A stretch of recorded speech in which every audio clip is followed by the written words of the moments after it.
This week, 2024 campaign trail followed Republican presidential candidate Donald Trump as he was on the road in Georgia, raising money for his campaign and meeting with locals at a Chik-Fil-A.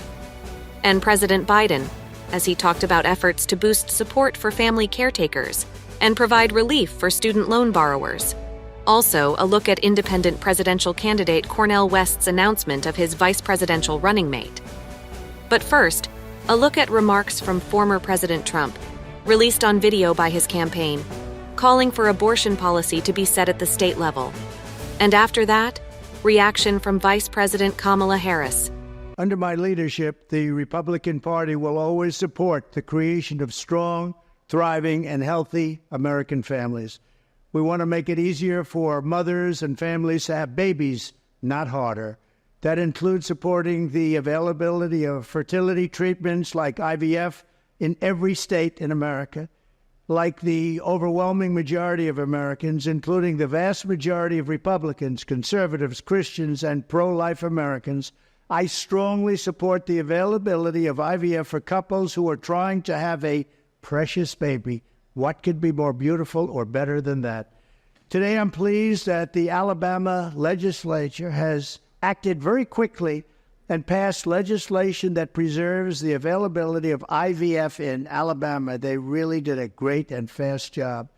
The Republican Party should always be on the side of the miracle of life and the side of mothers, father, their beautiful babies, and that's what we are. IVF is an important part of that, and our great Republican Party will always be with you in your quest for the ultimate joy in life. Many people have asked me what my position is on abortion and abortion rights, especially since I was proudly the person responsible for the ending of something that all legal scholars, both sides, wanted and, in fact, demanded be ended. Roe v. Wade. They wanted it ended. It must be remembered that the Democrats are the radical ones on this position because they support abortion up to and even beyond the 9th month. The concept of having an abortion in the later months and even execution after birth, and that's exactly what it is. The baby is born, the baby is executed after birth, is unacceptable, and almost everyone agrees with that. My view is now that we have abortion where everybody wanted it from a legal standpoint, the states will determine by vote or legislation or perhaps both, and whatever they decide must be the law of the land, in this case, the law of the state. Many states will be different. Many will have a different number of weeks, or some will have more conservative than others, and that's what they will be. At the end of the day, this is all about the will of the people. You must follow your heart or, in many cases, your religion or your faith. Do what's right for your family and do what's right for yourself. Do what's right for your children. Do what's right for our country and vote. So important to vote. At the end of the day, it's all about will of the people. That's where we are right now, and that's what we want, the will of the people. I want to thank the 6 justices, Chief Justice John Roberts, Clarence Thomas, Samuel Alito, Brett Kavanaugh, Amy Coney Barrett, and Neil Gorsuch, incredible people, for having the courage to allow this long-term, hard-fought battle to finally end. This 50-year battle over Roe v. Wade took it out of the federal hands and brought it into the hearts, minds, and vote of the people in each state. It was really something. Now it's up to the states to do the right thing. Like Ronald Reagan, I am strongly in favor of exceptions for rape, incest, and life of the mother. You must follow your heart on this issue, but remember, you must also win elections to restore our culture and, in fact, to save our country, which is currently, and very sadly, a nation in decline.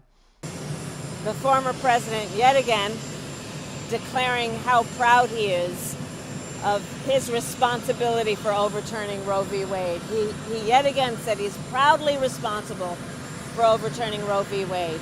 And one has to ask, proudly responsible that 1 in 3 women of reproductive age now live in a state with an abortion ban? Proudly responsible that doctors and nurses can now be jailed in some states for life for providing care?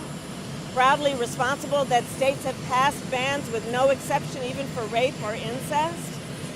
And let's all be very clear. If he were to be put back in a position where he could sign off on a law, he would sign off on a national abortion ban.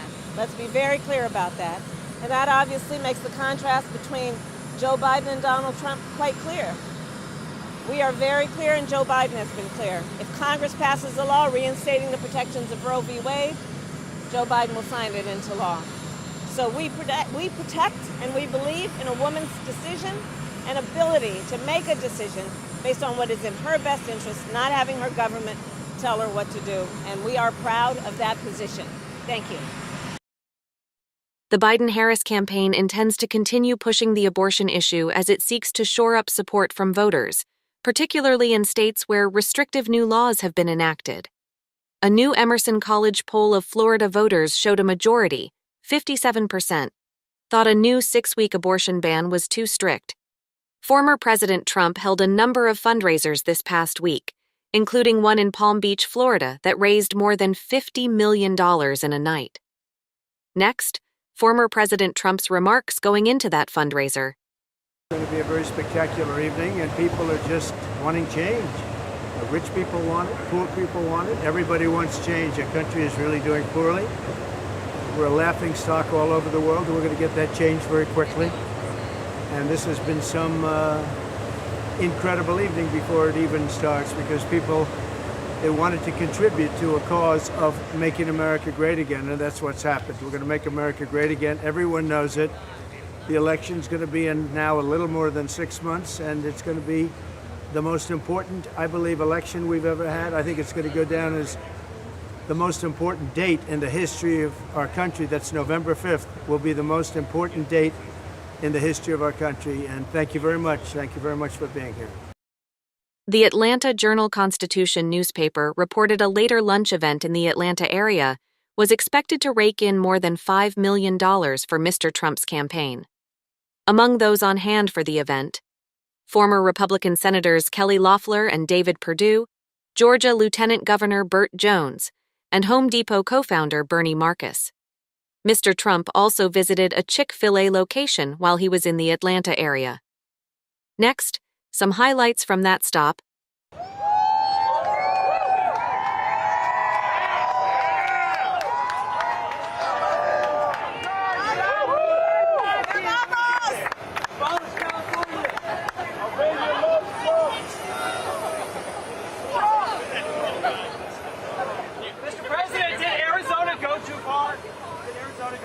Yeah, they did, and that'll be straightened out. And as you know, it's all about states' rights. That'll be straightened out. And I'm sure that the governor and everybody else are going to bring it back into reason, and that will be taken care of, I think, very quickly. So for 52 years, people have wanted to end Roe v. Wade to get it back to the states.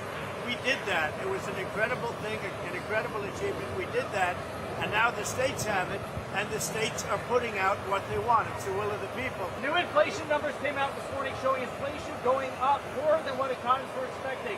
Do you believe there's any chance inflation gets under control between now and November? Biden has totally lost control of inflation. It's back. It's raging back. The number today was very high, very bad. It's actually much higher because they exclude various categories. It's actually much higher than that. The number is out of control. Biden has no idea what the hell he's doing. He's the worst president in the history of our country. And I have some good news. Where's Brian Jack? Come here. This is a man I've known for a long time. He's running in Georgia 3. He's going to be a fantastic congressman. District 3, Brian Jack. He's a great guy. He's been with me for 7 years, and he's always wanted to run for Congress, and this is where he was born, where he grew up. He knows it well. He loves the people. He will be fantastic. Do you know who Brian is? You do now. Good-looking people. Wow. That was worth it. And I love those, what you have there. Let me see. That's beautiful. Wow. It's art, right? How you doing? Everything okay? So can I have 30 milkshakes? And also some chicken. And we're going to take care of the customers. Is business good? You're making a lot of money? Everyone's getting rich, right? Excellent. It's got a great American franchise, Chik-Fil-A. It is. It's a great franchise. The owner is a great man who is a member of one of my clubs, and he's fantastic. And Yeah, they do very well. They're closed on Sunday. The Lord's Chicken. That's the Lord's chicken. You're right. It's good chicken, too. Hello, everybody. Get ready for a milkshake. You got plenty of it. All right. This is an original from 2016. Oh, I love this guy. I like that guy. Do you have a pen for me? Give me a good pen. That is the original, huh? From 2016, Cleveland. You've been there from the beginning. Absolutely. Huh? From the See? convention. You knew what was happening. Absolutely. You got it. I put canvassers together, so all these HBCU students that you see here, I brought them here to meet you, Mr. President. Thank you very much. Yes, we've also knocked doors for you in the past for your past re-election bid and when you ran the first time. Yes. Wow. I was interning for the GAGOP at that time Yeah. as well. Yeah. Wow. Doing a lot for your tax credit reform bill and everything like that. Well, we So, took yes. care of those colleges and Sure did. Much better than Biden did, so I want to know. This is Clark Atlanta, this is Spelman, this is Morehouse, this is Morris Brown, they all came Isn't that out. great? So I don't care what the media tells you, Mr. Trump. We support you. We love you. Okay, 4 p.m. We've been 4 p.m. Come for here, a let while. me give you a hug. Please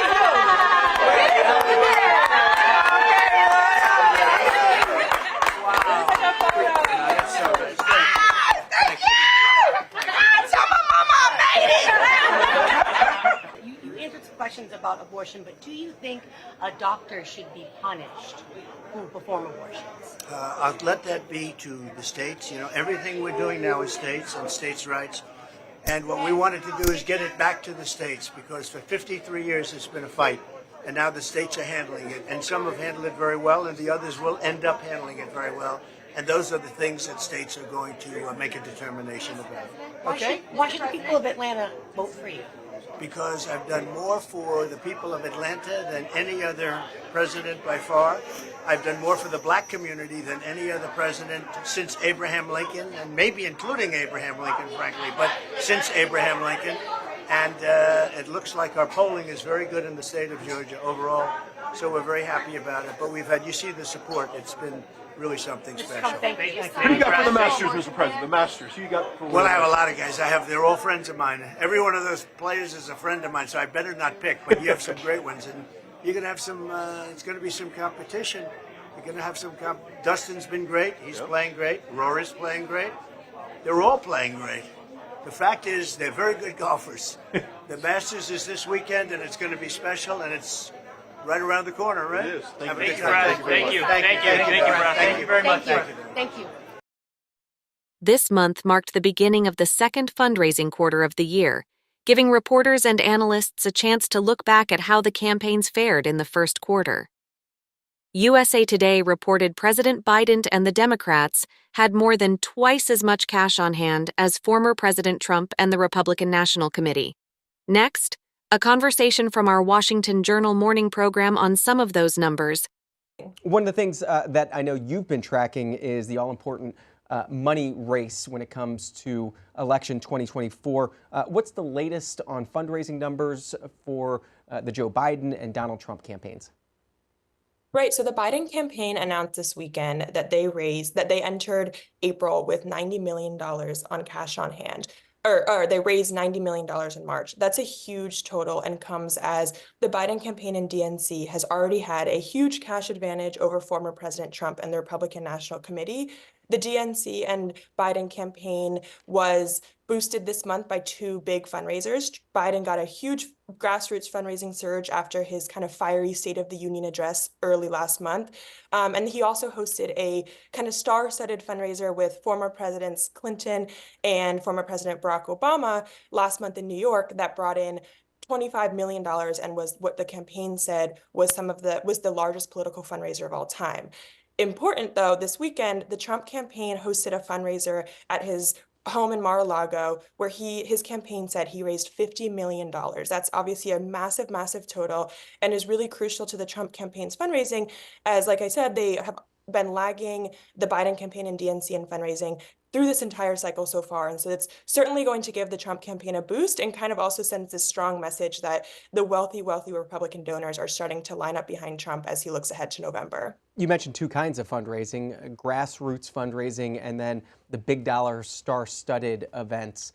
For both these campaigns, is it 50-50? Does one campaign do more of the big dollar side than the other? Is one more focused on the grassroots? What do we know about breaking down where the money's coming from? Yeah, so the Biden campaign in their announcement this weekend said that their grassroots donations kind of fueled a lot of their donations and their fundraisers and their fundraising this during the first quarter. And grassroots donations are a huge sign of enthusiasm and support among voters for a campaign. These grassroots donations are considered donations under $200, and so these aren't necessarily going to necessarily be, as splashy as the fundraiser, for instance, that former President Trump had this weekend, which is really, really big ticket numbers.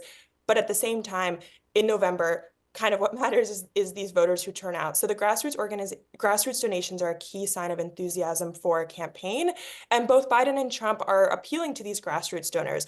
Trump has, repeatedly sends out fundraising calls following speeches and rallies, and if he has a court appearance, for instance. And so both of these campaigns are appealing to these grassroots donations, and they're sort of trying to balance between appealing to the large donors to help fund their campaign while also ensure that on-the-ground support and grassroots donors are very excited for their candidacy. The first quarter ending, of course, on March 31st. These fundraising announcements usually come right at the end of the quarter, and then you can dig through the reports yourself once they're fully released. When are they fully released? When can reporters actually get their hands on these FEC reports?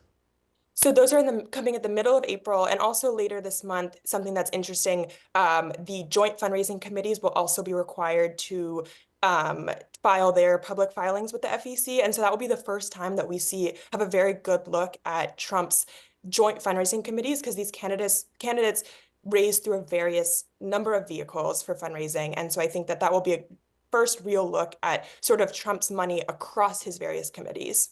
And then there's outside groups who are gearing up to spend heavily on election 2024. Anything interesting on that front that you've seen in this first quarter of this election year? Yeah, so on the Democratic side, outside groups have really pledged to spend a lot of money on Biden's re-elect campaign. And the Biden campaign is sort of leaning into this messaging as a way to show that Democrats across the board are very unified around his candidacy. Going forward, I think that we'll see that outside groups are going to ramp up their spending on both sides. Of course, it's only April. This general election has essentially been, we've sort of been in general election mode for the last month now. So this is gearing up to be the longest and what could be the most expensive general election campaign in recent history. And so I do think that we can expect to see these campaigns continue to appeal to the grassroots donors and obviously big donors, but at the same time, these outside groups have a lot of time to donate ahead of November. And quite frankly, these campaigns will need that money. President Biden made 2 campaign stops this week, one in Washington, D.C.'s Union Station, where he talked about efforts to support families who need help taking care of children and elderly relatives. And from Wisconsin, he talked about additional efforts to forgive student debt. Next, highlights from those speeches. It's a lot different from when college tuition was more affordable and borrowing for colleges, repaying those loans was more reasonable. Today, too many Americans, especially young people, are saddled with unsustainable debts in exchange for a college degree. The ability for working and middle-class folks to repay their student loans has become so burdensome that a lot can't repay it for even decades after being in school. And I mean that sincerely. Many of you know that sitting in front of me. Even when they have worked hard and pay their student loans, their debt increases, not diminishes. Too many people feel the strain and stress, wondering if they're can get married, have their first child, start a family, because even if they get by, they still have this crushing debt. That's not it's not just a drag on them, it's a drag on our local economies. It's a drag on, it really is. It's a drag on the economies. When you can't afford to buy a home, start that small business, chase that career that you've been dreaming about for a long time. That's why early in my term I announced a major plan to provide more than 40 million working and middle-class Americans student debt relief. Tens of millions. Tens of millions of people's debt was literally about to get canceled. But then some of my Republican friends and elected officials and special interests sued us, and the Supreme Court blocked us. But that didn't stop us. No, I mean it sincerely. We continue to find alternative paths to reduce student debt payments.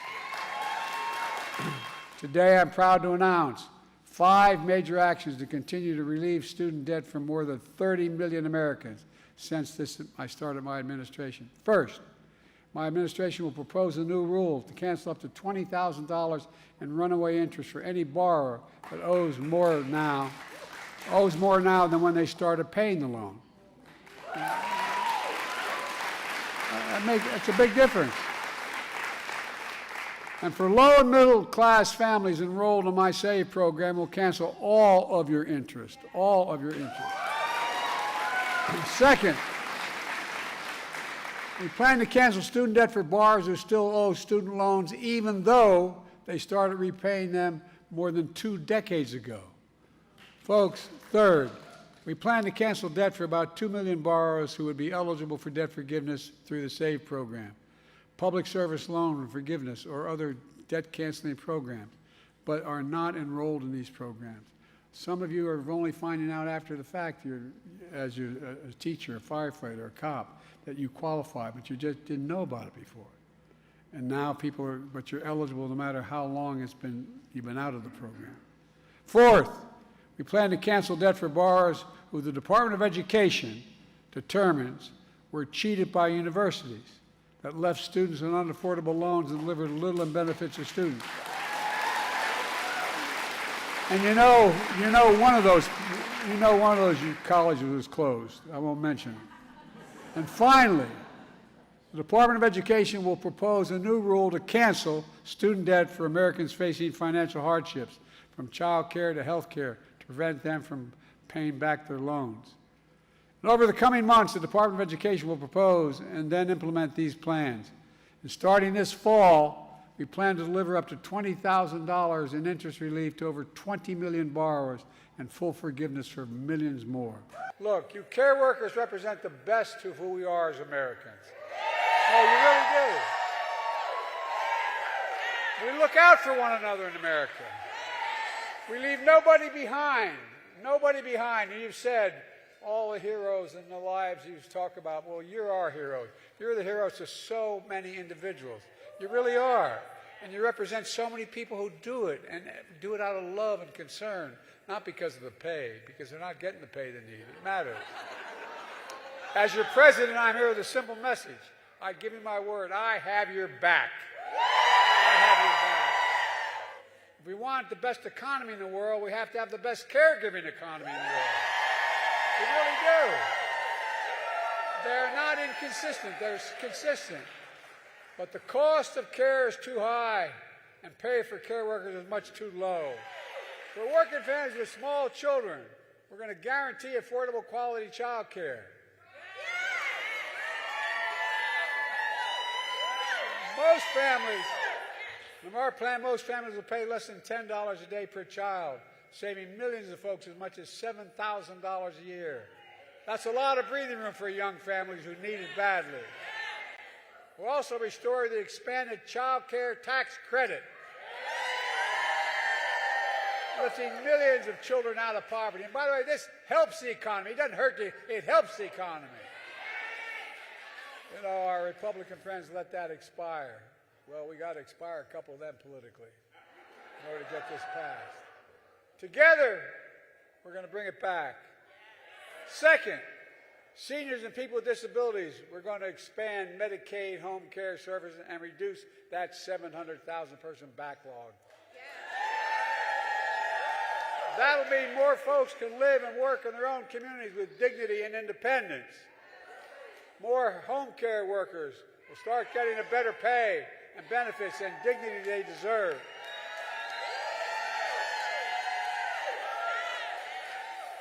By the way, if anybody's listening besides all of us, we agree on this. This is really, we're deadly earnest. This is not a joke. It matters. Third, for everyone caring for a loved one, my budget would finally create a national paid family and medical leave program. Finally. Up to 12 weeks to care for a newborn, a sick loved one, or yourself without losing your income. Look, it's past time America caught up with the rest of the world on paid leave. And folks, all this helps families, and it grows the economy. It grows the economy. and we can afford to do it. To put another, we can't afford not to do it. Look, I'm a capitalist, but I want to make sure that, if you make $1 million, great. Just start paying your fair share in taxes.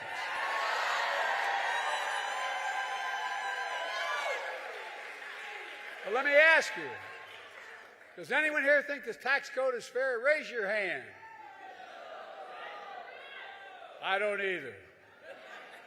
The last administration enacted a $2 trillion tax cut, overwhelmingly benefiting the very wealthy and the biggest corporations, and exploded the federal deficit more than any other president has. We've cut the deficit, by the way. It added more to the national debt than any presidential term in history, and it's due to expire next year. And guess what? I hope to be president because it expires. It's going to stay expired. Stay expired. And look, when it comes to Social Security and Medicare, my predecessor recently said, quote, "There's a lot you can do in terms of cutting." God love him. Right on cue, House Republicans released their budget that would raise the retirement age of Social Security, the budget they submitted for next year, and slash Medicare while they cut taxes for the very wealthy again. I got a better idea. I'll protect Social Security and Medicare and make the very wealthy pay their fair share to make it work. Last, a look at the announcement from independent presidential candidate Cornel West of his vice presidential running mate. I am very blessed. It is my great joy to announce my dear sister. She was one of the great freedom fighters of her generation, one of the great love warriors of her generation. She's a doctor, she's a professor. Most importantly, she's a lover of the people. Her name is Malina Abdullah. Sister Malina Abdullah. This campaign is very much a movement, it's a moment in the movement of a great people, though, man. And I wanted somebody whose heart, mind, and soul is committed to the empowerment of poor and working peoples of all colors, even though we always begin on the chocolate side of town, as you know. And Malina has a history of longevity, of putting her heart, mind, soul, and body in the struggle. She's been to jail many times. She's hit the road many times. She's been chairman of the Department of Pan-African Studies at California State, LA, many times. She has a record of deep commitment and investment in ensuring that poor and working people are at the center of her vision. Another way of putting it, my brother, is that I wanted to run with someone who would put a smile on the face of Fannie Lou Hamer and Martin Luther King Jr.'s from the grave. Put a smile on their faces from the grave. Now, that's the highest standard, as you know. That's not a typical standard of the garden variety politicians. You know what I mean? Absolutely. Not at all. I'm talking about somebody whose spirit, somebody whose heart, somebody whose intellect, somebody whose vision has been year after year, decade after decade, committed to the empowerment of those Frantz Fanon called the wretched of the earth. And that's my dear sister Malina. What we're offering is a different choice. What we're offering is a choice that says we can move forward a vision that says we want to free Palestine. We can move forward a vision that says we want community care, not police in our communities. We can move forward a vision that says, education should be free and should be quality. We can move forward something that says, we're not going to roll you back so you can never afford housing, right? We're going to make sure you have what you need. And I think that's going to ignite the youth vote. A reminder, this program and all of C-SPAN's Campaign 2024 coverage can be found online at cspan.org/campaign.